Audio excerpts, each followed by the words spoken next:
What's the situation there, Jonathan?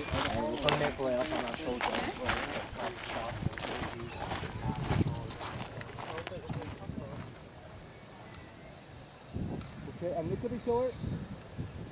Okay, get a bit closer to your lip, Darren. Okay, and 1, 2, 3.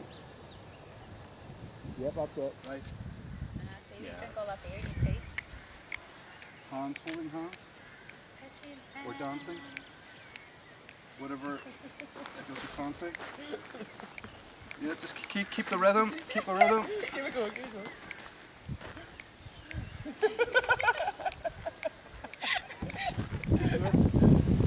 Oh, we've got a killer spot here. You just move your head slightly up, please. We can see more iron. Forward a wee bit, sort of bit closer to it. Yeah, that's it. That's beautiful. See, they look in just in the distance.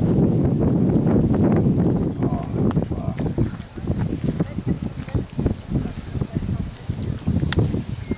Yeah, we'll do a couple more like that and we're done here. And Aaron, if you also look in the distance, yeah, look over there. Brilliant shot. Great guys. Everybody wave and say hi! Everybody wave! Susie! Hey guys, how is it going? So here we are in Lightroom, and here's a few shots from the day I wanted to share with you. Got a lot of great shots. Very, very good day. I maxed out 2 cards. One was a 32 gig card, the other one was a smaller 8 gig card. Completely maxed them out. Just a really, really nice day. Lots of really nice, good shots. So I wanted to share 2 or 3 of them with you quickly and show you a quick little bit of Lightroom processing. So we're going to fire through this real quick. So, first shot is from the pier. As you can see, this is underexposed. I was using my 24-105mm lens for this. Did take a lot of shots from this angle, looking down on the pier, and this is one of my favorites. I did like how the composition worked. You know, it sort of really works nicely with the rule of thirds. The rule of thirds, in case you don't know, is you have your image and you divide it into 3 parts, with your vertical lines and your horizontal lines. And ideally, if your subject and horizon or subjects are lying on one of the lines, then they say it is more pleasing to the eye. Now, rules are always made to be broken, and it's nothing that you need to strictly adhere to, but it's something you should be aware of. And it works really nicely in this image, in my opinion, and I like it. So, okay, so it's a bit underexposed. That ain't a problem. I think at the time I was probably exposing for the sky. It's always better to underexpose a bit than overexpose, because if you overexpose, then you're going to lose all that detail and all that information. So, underexposing by a stop or so, never an issue, not a problem. So, exposure's up. Going to drop the contrast just to soften it a little bit. Highlights I am going to bring up a tiny bit. I'm going to bring up the shadows, just to bring up that detail in the clothes and on the pier down here. Whites I'm going to head up a notch, and I'm going to take some of that black out of it. Now, clarity, should I soften it a little bit? Because it should be, you know, it's nice and romantic and should be nice and soft, but I do like my clarity. So we might change that. Clarity is great for bringing out all your midtones, or whenever you reduce the clarity, for completely getting rid of all your midtones, which is something that I am not a fan of at all.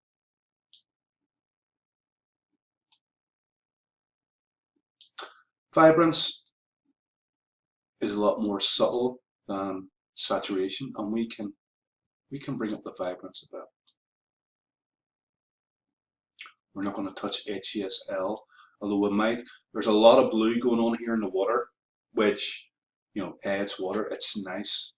It should be blue, but I just feel that it looks a bit too saturated, so I'm going to drop that down a little bit. we can bring out all the blues and get rid of it. It's a bit too much, just to soften those blues.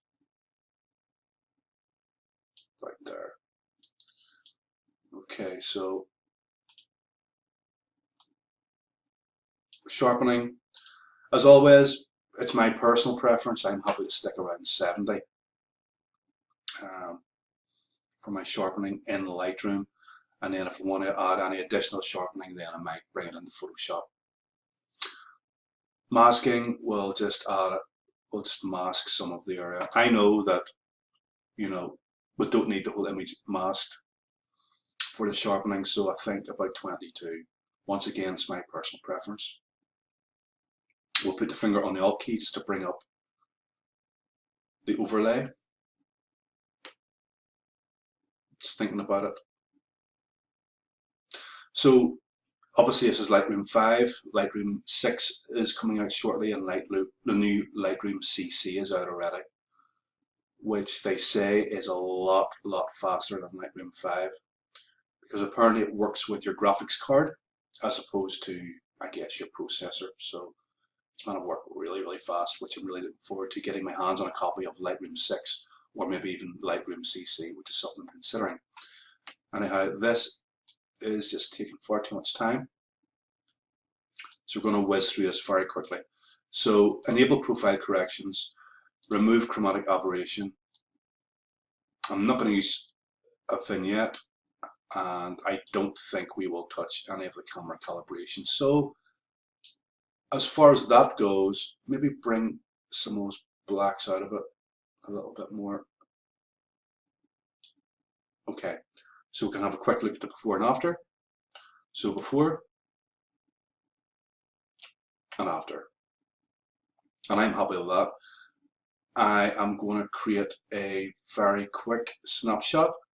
So we're going to hit Control N,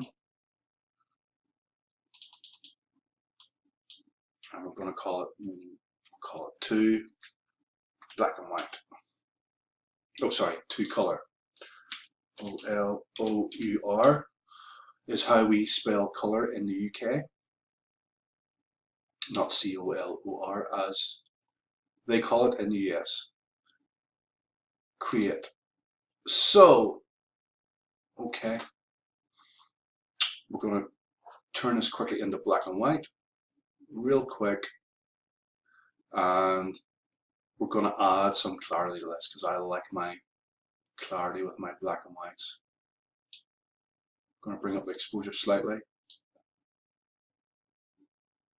bring down the contrast just to soften it a little bit. It's always nice to balance out the contrast with the clarity, and I'm happy with that. That's good. So Control N and 2 BW. Create. Okay, moving quickly on to the next one. So staying at the pier, another shot that I really liked. The first thing I'm going to do is we're going to straighten this up a bit. So we're going to hit Enable Profile Corrections and remove chromatic aberration. And we could hit one of these just to, because it is a bit tilted. I'm not a big fan of tilted photographs. Sometimes it works, but for the most part I like my images nice and straight. And I'm not a big fan of cropping images too much, but whenever it comes to something like this, just a little bit, just to straighten it, it ain't a problem for me, just to crop it a little bit. Like so. So it's looking better already now that it's nice and straight. I'm going to just raise the exposure a tiny bit to about there. I'm going to get rid of some of those blacks. I'm going to bring up the whites a little bit. I'm going to bring up the shadows. We will leave the highlights. And we're going to add just a touch of clarity for those mid-tones. This was shot with the 70-200mm at f2.8, and it is pretty nice and sharp. Could be a little bit sharper, but you know, it's not too bad. It was handheld. I wasn't using a monopod or a tripod at the time, but you know, it looks really good. Zoom back out. Add a touch of vibrance. Scroll down. Sharpening around 70. And we'll add just a little bit of mask for that. Noise reduction we don't need.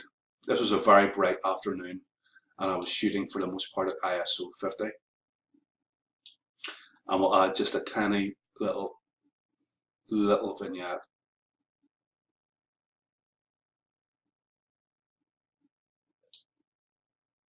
Just like that. Maybe bring up the shadows a little bit more.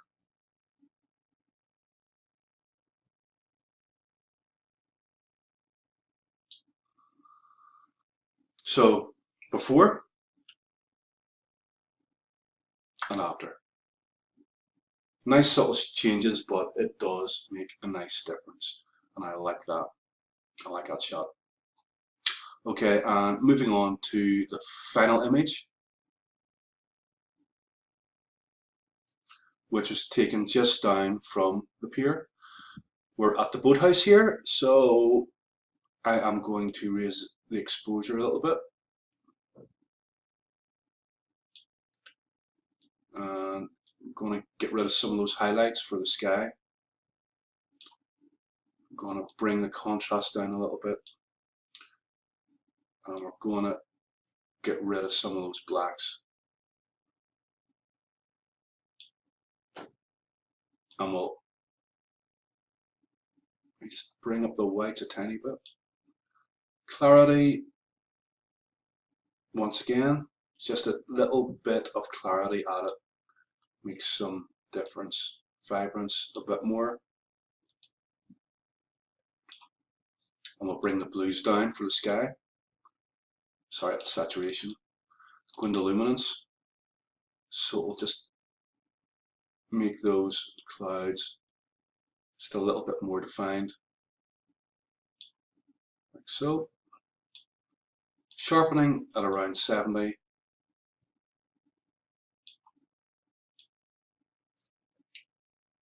we will use the mask overlay. Something like that looks good.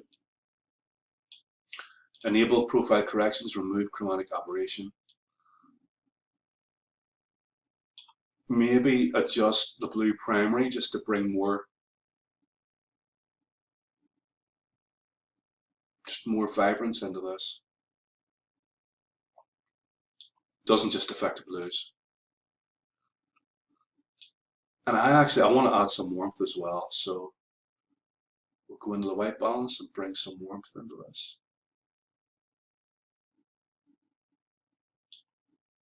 I'm going to bring more white into it. Maybe raise the exposure slightly.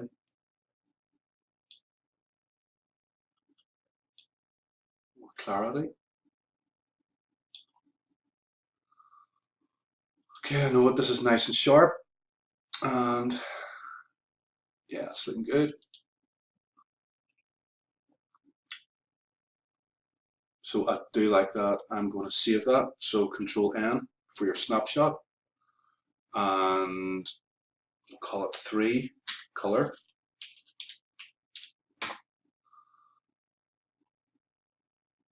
And we're going to turn it quickly into black and white.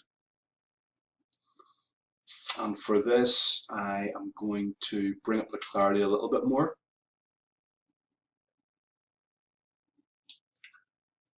Now, even though it's black and white, it still retains all the information of the original raw files. So it's black and white, but you've still got your color sliders within black and white, which means I can adjust the blues, the areas that were blue, even though it's a black and white image. So we can darken those blue skies a bit more.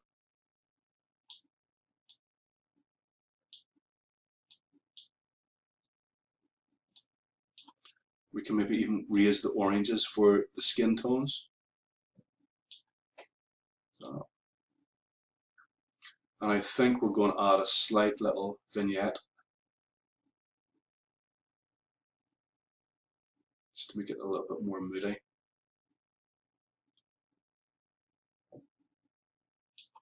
Yep.